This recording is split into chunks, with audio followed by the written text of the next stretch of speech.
and this guy is about to be terrifying to go against.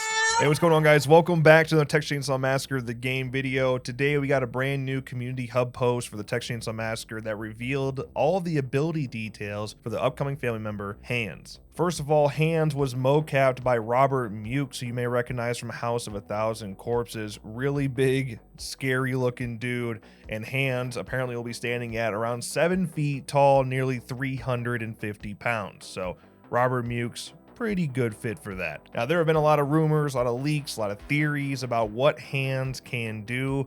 And let me tell you, these abilities are even bigger than we ever thought. This guy is an absolute beast and is going to probably be one hell of a force to reckon with.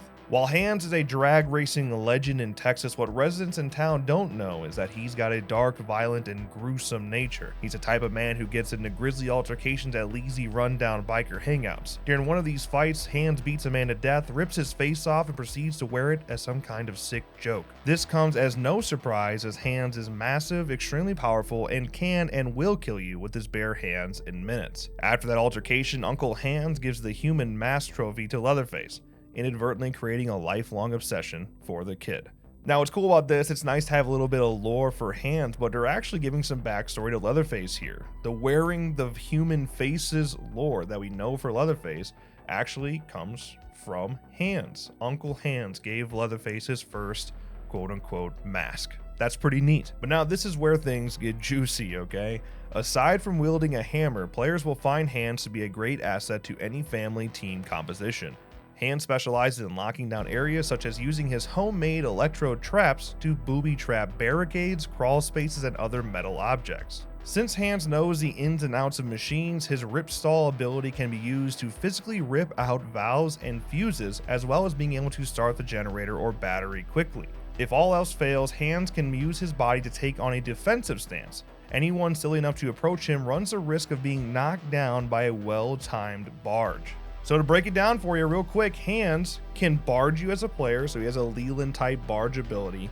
He can remove valves and fuses, start the generator and battery quickly, and he can booby trap barricades, crawl spaces, and other metal objects. Like, what are we doing here? This is crazy. Now, it's hard to say until we actually play the character, right? I mean, we can't sit here and judge, say, wow, this is super OP, when we have no idea. Maybe not. Maybe he's super slow.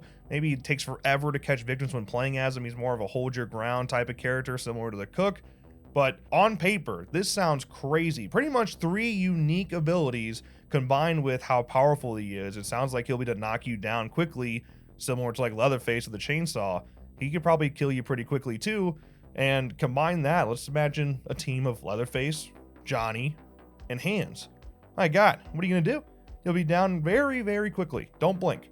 Now, I obviously don't want Hands to be too overpowered, but to get a new character in here on the family side that is actually good and sustainable and people actually will want to continue to play, potentially fall into the meta, we see a lot, I'm all for that. I just don't want a broken gameplay experience, so hopefully that's not what happens here, but he certainly sounds powerful, and he will be available on June 11th, and we imagine he'll be sitting at that $9.99 price tag. So yeah, I think Hands sounds pretty great, as long as he's not completely broken, and I really do appreciate them getting Robert Mukes in there. I know, it's not licensed content, it's not Chop Top, right? We're not there yet, hopefully. But I still appreciate them getting other horror icons in here. Robert Mukes is a good dude. I've met him a few times at conventions, so it's cool to actually see him make it into the game itself. That's my thoughts. Let me know yours in the comments below. Are you excited to play Hands? Let me know. That's a wrap of this video. If you enjoyed, make sure you drop a like and subscribe to our channel for more updates like this one. And of course, as always, thank you guys so much for watching, and I'll see you in the next one.